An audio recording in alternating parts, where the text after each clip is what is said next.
Evening all. Okay, I'm hoping to get things sorted so we can start looking at some games for the radio show today. Evening all. So I'm just going to say evening on the PlayChess server. Is audio okay?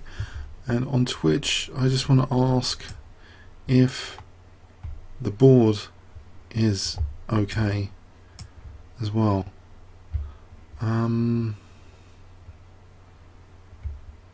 Which is interesting.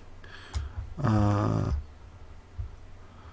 don't know why I'm having difficulty saying anything here on Twitch. Okay, interesting.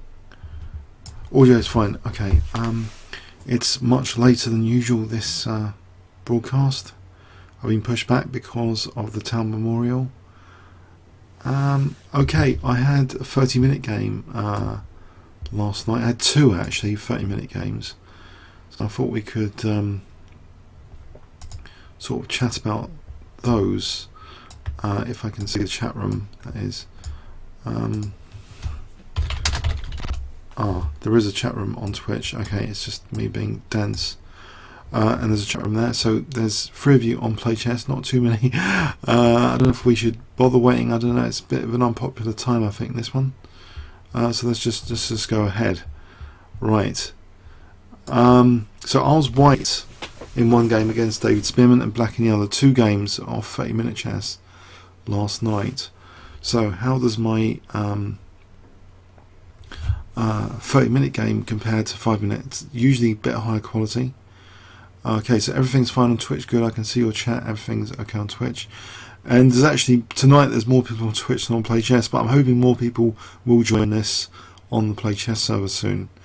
So, alright, so David Spearman is 169 on rapid 30-minute chess. My rapid is 209, and it's going to go up to about 215, putting me in the top 60 of the ECF rapid rating list, which is amazing, really. It's the strongest part of my game as far as official ratings, 30-minute chess. So this summer league is called the Baum Trophy. It's part of the North Circular Chess League. So it's played at Barnet over the board. I kicked off with e4. No time increment, just 30 minutes for each player, with a bit of a sort of break recess between games. 4-board match. I was guessing on playing on board 1. My good friend Alex on board 2. David Hotham on board 3. Phil Myers on board 4. Okay, so on board 1 I kicked off with e4, and this is the second game actually, and we saw d5, and I played actually my pet move against d5, which is knight c3. Okay, so knight c3 poses some problems which might be uncomfortable for someone playing the centre counter, the Scandinavian. It encourages d4 from black, which basically, if d4 is played, then this nice kind of reverse tango could occur, where this knight can sort of go here, and then you can sort of play on the light squares usually, so I don't mind that. But actually he took on e4, which I don't mind either. I took on e4 back, and after bishop f5 I thought we'd get a sort of transposition into a sort of variation perhaps of the Caro-Kann. My opponent doesn't know that much opening theory and maybe didn't realise he could transpose into Caro-Kann. After knight g3, bishop went back, and we see knight f3 here, and after e6 I played d4, and I think some of you will recognise that if black plays the move c6 here, it looks, doesn't it look like a kind of Caro-Kann transposition? Does that seem familiar? For example, you know, h4, h6, h5. This sort of thing looks like Caro-Kann transposition. But no, he didn't play after d4. He didn't play c6. He played knight f6, and he seemed a bit panic-stricken now. But don't be too harsh on anyone. It's only 30-minute games, so quite high time pressure games. 30-minute, like big 5-minute game. I played h4, and his first sort of blunder, major blunder.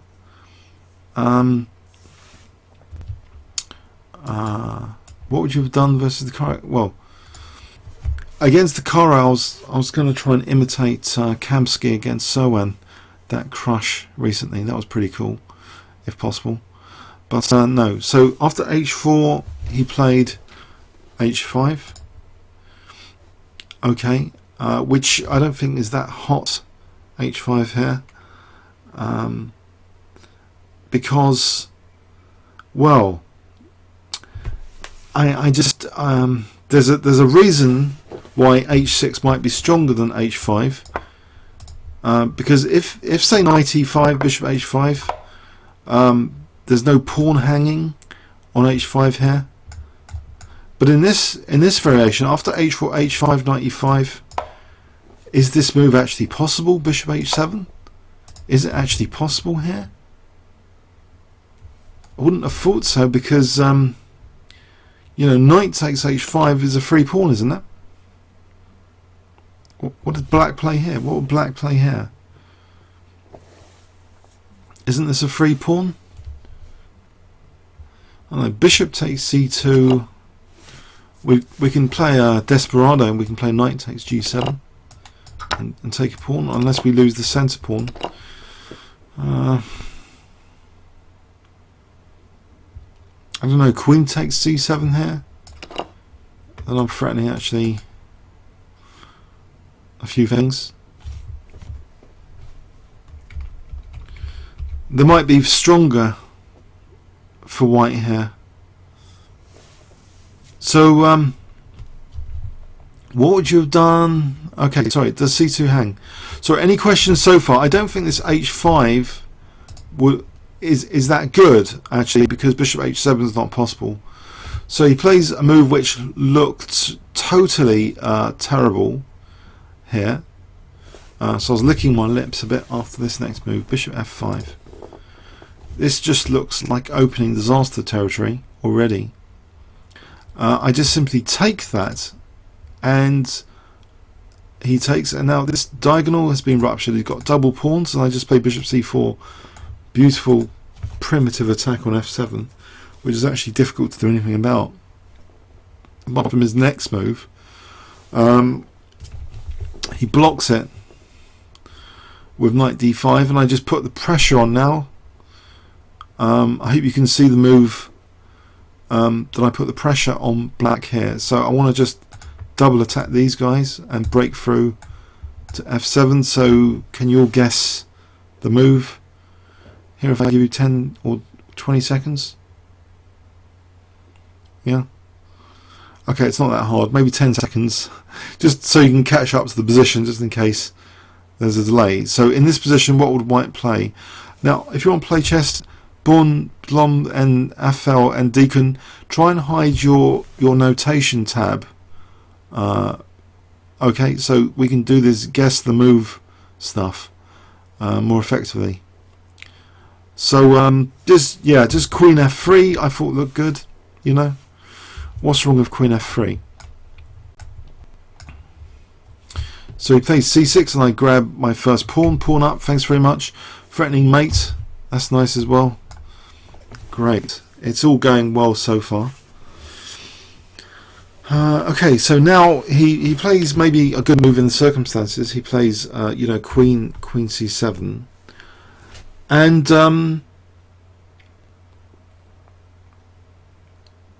okay, what do I notice here? You know, queen c7, I did sort of perhaps notice a little bit that, you know, knight takes f7 could be in theory strong, but I wasn't sure about well, there were two things I wasn't totally sure about. Check but maybe I can just move back.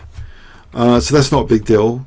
But maybe the bigger deal is check, and then maybe castles. And all of a sudden, should I be that optimistic here? I'm not totally sure, but you know, possibly. It gets a bit messy. It's not something I'd want to go into.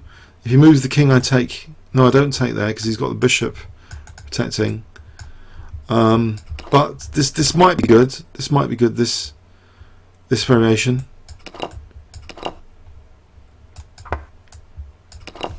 Who knows? I didn't want to go into that. Okay, I thought if I'm better, why into complications?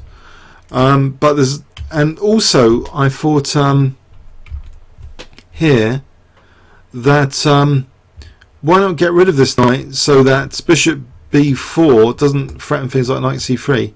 So I played bishop takes d5 because there's another idea as well that I had after cd that maybe also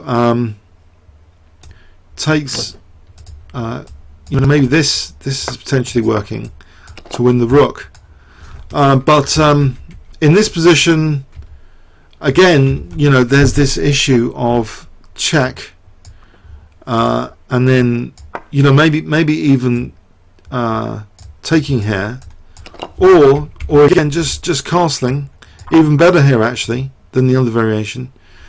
So let's not try and mess up this position. I thought no, let's, okay, I've done bishop takes d5, maybe erroneously, but no, I'm a pawn up. No need to panic. So after c takes d, I thought stop all these checks, just castle here. I've got enough, just castle. So I castled. Okay, and it's difficult for black to naturally develop. You can't go there. Again, I'm going to just take here. So he plays actually knight c6. And I still thought this is a disaster for black at this stage. I thought, why not just take? He took and play a check. What does he do here? Isn't this just gone? How is he going to get out of this? Well, he plays bishop e7. Okay, I'm not sure I made the most incisive moves here to exploit the situation. I played what I thought was intuitively good to make sure the opponent couldn't castle. So I played bishop g5 to provoke f6. So he plays f6, and here I thought, well, if I play queen g6 check, would there be a big deal here? What if he plays king f8? He protects g7. Is this so clear cut? Really? I wasn't convinced here this was so clear cut. So what I did actually was first play bishop f4 to reserve queen g6 for the next move. And actually I think I had engine checked this briefly today earlier in the morning, and here I missed a very good move here after queen d7. There's a very good move, possibly much stronger than queen g6, well, or maybe a little bit strong. I think queen g6 isn't bad. The actual game continuation, it seems I did have the edge all the time in the actual game continuation. It wasn't as though I played terribly. But technically it seems the strongest move in this position is to play rook e6, which of course threatens the double, and if something like king f7 then check would win the queen. So rook e6 is very attractive actually, it seems. Not too complicated to play, but no, okay, I played queen g6. I did have an idea that in this position, okay, he's got this resource now, queen g4, if he wants to get rid of the queens to make use of that h5 pawn. And I was briefly thinking, well, Shall I stop queen g4? Shall I bother? Shall I play f3? Is f3 worth playing? I wasn't totally sure about this. Maybe, you know, maybe he can play bishop d6. So it looks as though black's skating on thin ice. But just imagine if this bishop wasn't here. Maybe, you know, rook h6. Maybe it wouldn't look so bad for black. Maybe he could untangle. So anyway, in this position, I didn't want to play f3 in principle because it sort of weakens this diagonal a bit for the king. And I thought, okay, I want to sort of get this pressure on e8 here. So I played rook e3 just with the idea of doubling rooks and try and get coordination on e8. And I positively invited, of course, queen g4, and he pounces on queen g4 as if it would bring a great relief to his position. But it doesn't bring that much relief, because I just take, and now I just pile on the pressure with rook ae1. Noting here that, okay, what does he do about this bishop? If he plays rook e8, then I can smash through with rook takes e7 and bishop d6, and that would be winning material. Okay, so I thought, yeah, I've still got an advantage here. I was expecting this move. Well, I've engine checked this game, and it looks as though white's got a big advantage here. You don't necessarily need the queens on. So bishop b4, the bishop's driven to a vulnerable, you know, square soon. c3, bishop a5, b4. The bishop's kind of not brilliant on b6. Okay, this pawn's hanging now, though. So basically, I just want to play this and maybe double on the 7th rank. Okay, so I play g3. I've got good possession of this. I've still got bishop d6. I've still got rook e7. It's enough to try and win the game here. He plays king f7 actually, which at least has the idea, you know, maybe to get the king out like this. So I play check, noting that actually what I want to do is a4, a5 and try and win this pawn as well. But I don't want a5. So this next move prevents a5 as an idea. I play rook b7 to make sure a5 is not possible.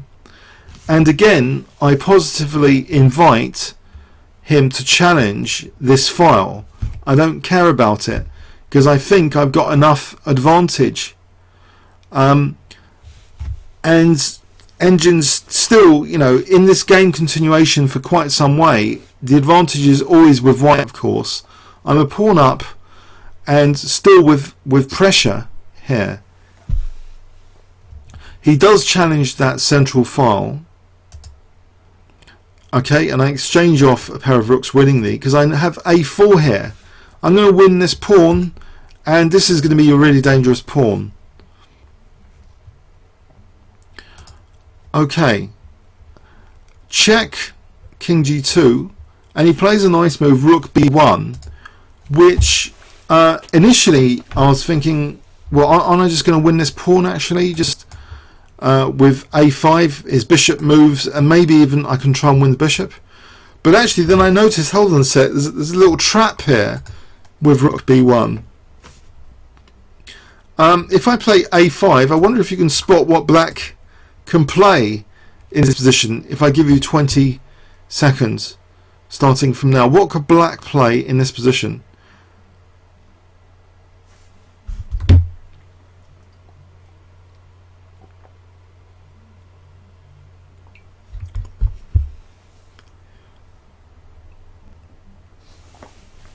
Yeah, he's created a pin, hasn't he, on this pawn actually. So he can play bishop takes a5. But I'm, you know, in some cases this might not be, you know, brilliant. You know, I can still take this pawn where would his bishop go here? You know, maybe he can keep going back and keep going to b6, because he can still do this and he can still play this, maybe, because otherwise that bishop's lost. So he can just use d8. So okay, so I don't play that just in case. Well, I'm glad I spotted bishop a5. I play bishop d6, and I'm thinking, hold on, bishop d6, I've got bishop f8, I can coordinate on g7 here, so I'm going to win another pawn. Okay, so I still think it's really good. Okay, he plays rook b3 here,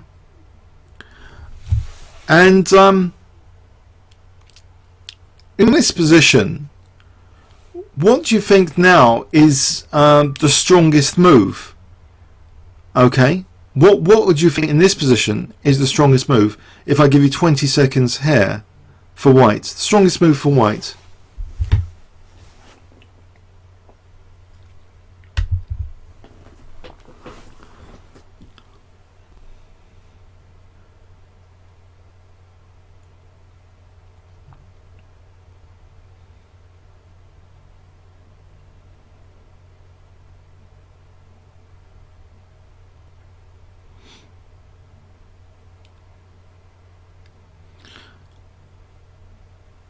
Okay, bishop f8 is one move, and now this is what I'm looking for. Actually, I'm looking for you guys to say potentially to re-examine a5. Actually, engines pick up a5 as very strong here, I think. So what's the difference? What on earth is the difference here?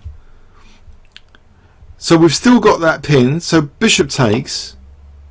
So takes. Here, see? Well, there's other possibilities now, but I think here, okay, not too many options for the bishop, right? So it goes back to b6, rook b7, yeah. I know this is looking really silly. What am I demonstrating? Bishop d8, but here there's a killer move, rook b8. And look, there's no bishop a5 because the bishop is protecting b8. This bishop is cut off e7 from this bishop, making this just winning. So a little difference in position there, and a5 is actually winning the bishop now. There's no trap or anything after bishop d6, but that wasn't really the intention of me playing bishop d6. The intention of me playing in this position, when I played bishop d6 here, the idea was actually to play bishop f8. It wasn't to willingly go in with a5 again, but it does cut out that that square, doesn't it? That e7 square. So are you all convinced like a5 doesn't work? Let's just look at that again. a5. Sorry, I'll just put it in again. Takes. We take here. We go here. Okay. We go here. We attack the bishop. It goes there. Now, if it goes here, we can just maybe play this. We can protect the bishop here and threaten this. Where's the bishop going? So say it goes here now, then we go here. Where's the bishop going? It has to go back there. This is convincing, I hope. And then we go here.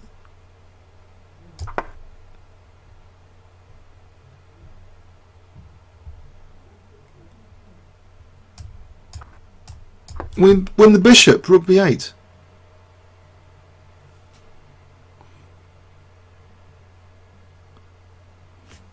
Sorry, we're winning this bishop, everyone's convinced now. a5 wins the bishop, does it not? Playing 2, sorry, he can go to a5 instead of d8 Tell me. Bishop takes a5, rook takes a7. Where do you want to move the bishop? Tell me where to move the bishop in this position, if you think you can save the bishop.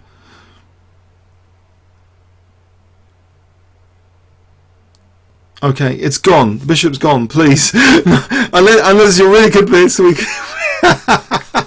bishop's gone, isn't it? Please tell me that you think the bishop's gone. Alright, bishop d8. Alright, bishop d8. Okay, we go rook d7. Okay. Bishop b6 now, yes? Correct? There's no other move apart from bishop b6, is there? Yeah? Correct? Oh, a5, we just take it. There's no pin on a5, we just take it. There's no pin, is there? So here, yeah, if it goes to a5 here, you just play this. Again, the bishop's checkmated, isn't it? It's checkmating the bishop, yeah? And if it goes here, again, we've checkmated the bishop. It hasn't got e7. Anyway, it was just an engine line. I don't think it's really that instructive, these engine lines. It just shows engines are on the lookout for moves which previously didn't work under certain conditions. But they're like hawks, aren't they? When the conditions slightly change, they make moves work. So let's move on anyway. So no, I didn't play a5. I played bishop c5, which I thought was securing an advantage, but my advantage goes to about half a pawn now, which is a bit worrying technically. But I still thought it was good enough to win the game. And I did seem to give him some counterplay though. So bishop takes c5, d takes, he takes c3. It's a bit worrying because now with taking c3 he's got this running pawn now. Okay, I take on a7 though, and he gets his pawn going. And it's a concern, this pawn, because I don't want to lose any more pawns over here. I try and get the king involved, king f1.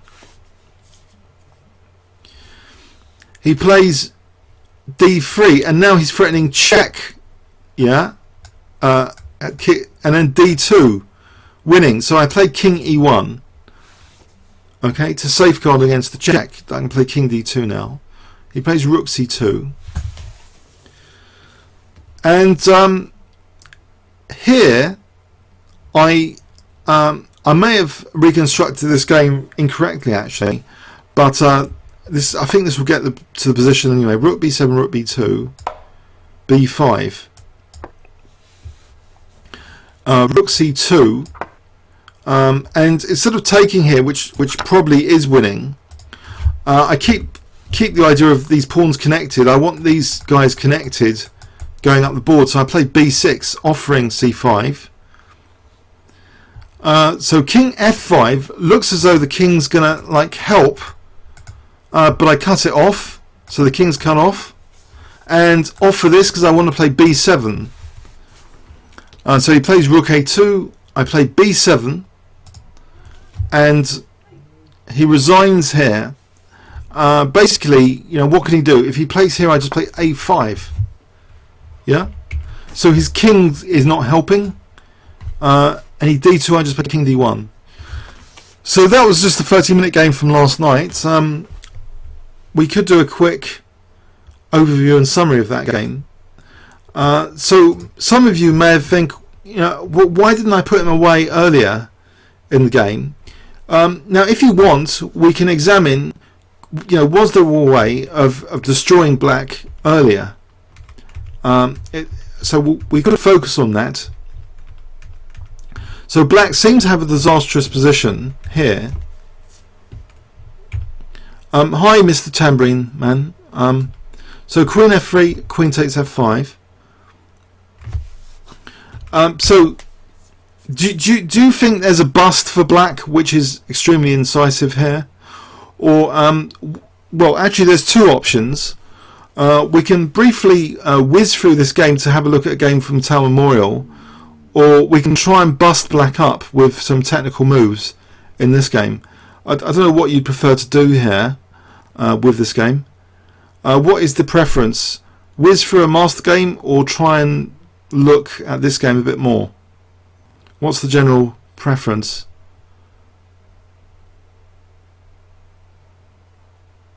You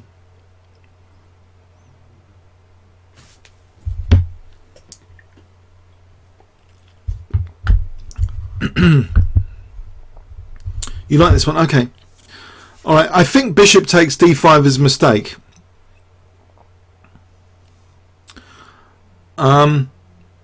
Instead of bishop g5, queen g5 better? Okay, we can carry on with the bishop g5.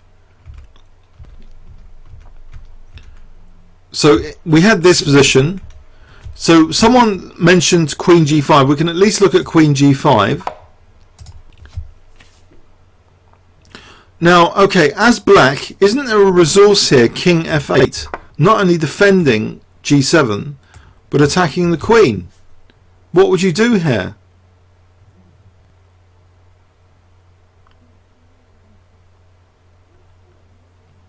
Are you excited still by queen g5, plank 2?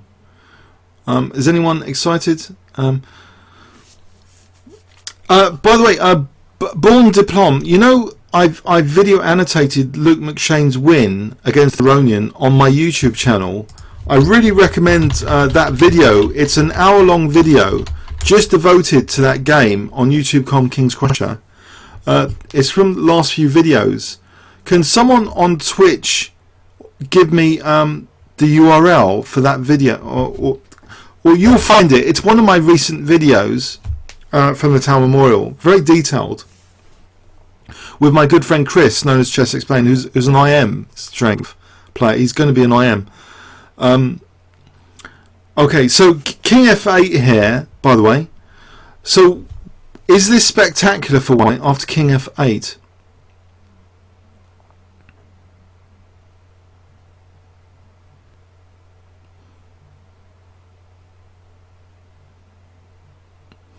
I'm not sure it is it?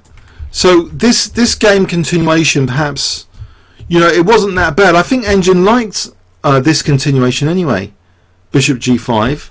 When I checked briefly with an Engine earlier on this game, I think this was kind of liked. Oh, Lichter's given me on the link for that Tower Memorial game. I hope this is the correct link then, Lichter. I trust you that this is the correct link. If you want to look at the Tower Memorial game, here's the YouTube video for the Tower Memorial game, where it's an hour-long video. So Luke McShane as black plays brilliantly against Aronian. So anyway, in this continuation, by the way, bishop g5. So I provoke the weakness. I kick the queen back, and I play. I think here was the incisive move, you know, which I've already mentioned. I think rook e6. How does black actually wriggle out of rook e6? Let's say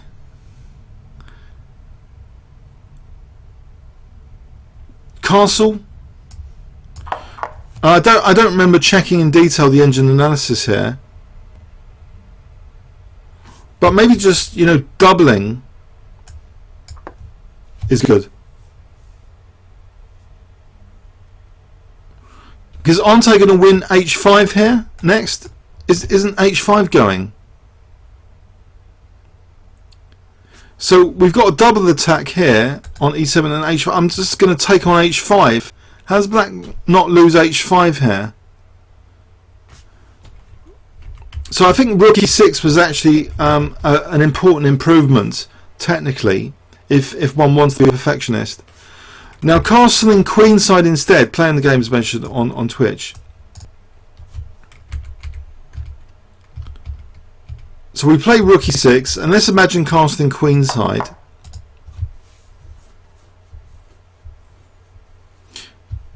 Isn't there check? We've got that pin. Don't we win the queen? It's even worse. Check.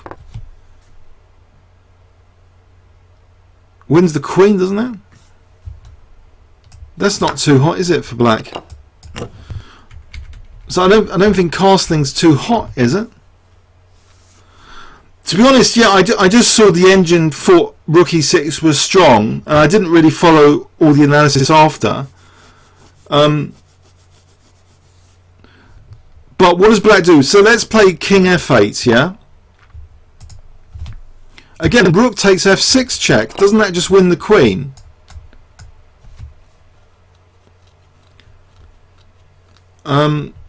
I suppose king e8, you just lost 2 pawns. Maybe rook e6 again. It's not good, is it? So it seems rook e6 was the crusher, was the absolute crushing move. But as I say, I followed my moves with an engine, and the engine didn't mind my moves either. Rook e3, actually, it kind of liked as well. Because if you look at this, it's logical to improve the quality of the rooks in relation to the opponent's rooks quite rapidly to the 7th rank. They are in fact going to the 7th rank. So inviting this queen exchange isn't such a big deal, because if you observe that the bishop is being kicked like this here, you get access to the 7th rank, and this should be enough. As the game continuation showed anyway, it was also pretty good. Because maybe an improvement though, you know, let's imagine a5.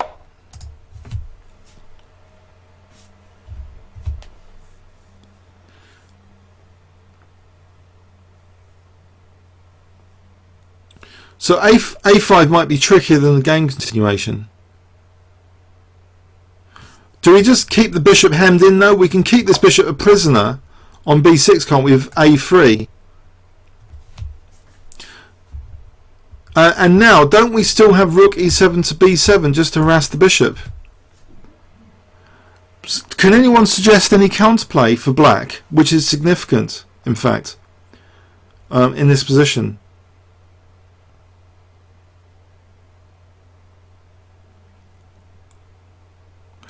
Because there's no c5, is there? We've completely got a locking key on c5.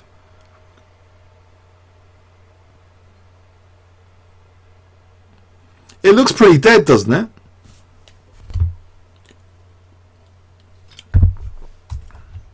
Just wondering if it's genuinely considered losing.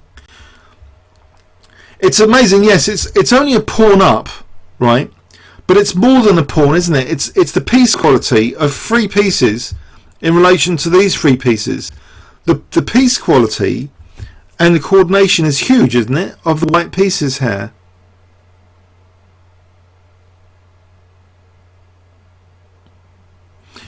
G5 is the only sort of break, isn't it?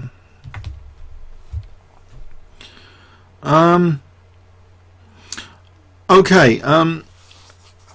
I don't know if we should just have a brief look at a Town Memorial game, just a very brief run through a Town Memorial game. Should we do that for the next 15 minutes? We could whiz through the rest of this game. So it happened like this, and okay, I nearly mucked it up, but not quite. I won the rook and pawn ending. Okay, so that was cool. Grischuk against Morozevich, I think a sort of simplish game, okay, would be a game Luke McShane lost in an earlier round against someone. I think, if I can find it, Luke McShane against Rajabov.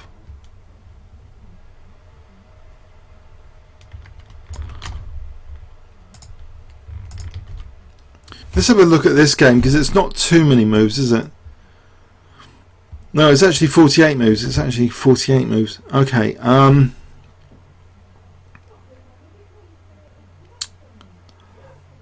The Morozevich-Carlsen game will be on the YouTube channel in some form in the next day or two. No, Morozevich-Carlsen? No, I'm thinking of Carlsen against someone else. Sorry. Should we just whiz through this game? Okay, so Luke McShane, how did he lose? No, sorry. How did he play against Rajabov? Did he lose? That's a big question. Did he lose? Did Radjabov lose? Who knows? So let's have a look at this game. E4. And Radjabov plays... oh dear. C5. So let's whiz through this game. 10 minutes, yeah? So knight f3, knight c6. This boring anti-Sveshnikov line. This Rosalimo line. Bishop b5. So e6, pawn's got doubled, b3,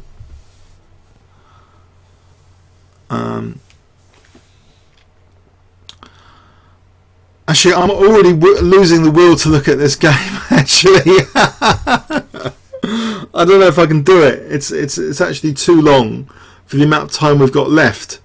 Now. It's quite a complex game, really. It's not at all trivial. So, actually, I must confess to having a slight temperature at the moment as well.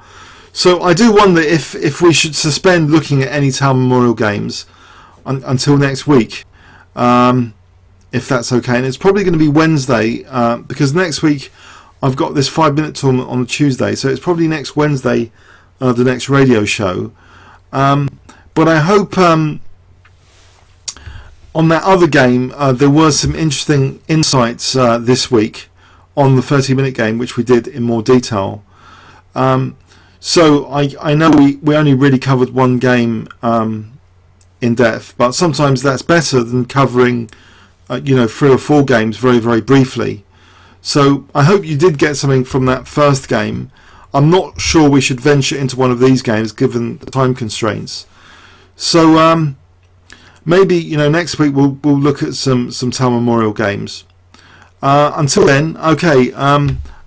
I hope you have a good week, and maybe watch the football if you're into football and stuff like that. Okay, shall we leave it till next week? Thanks for watching. And next week, so next week, some Town Memorial games. Wednesday, probably. Okay. Thanks very much. Okay. See you next week, yeah? Thanks very much.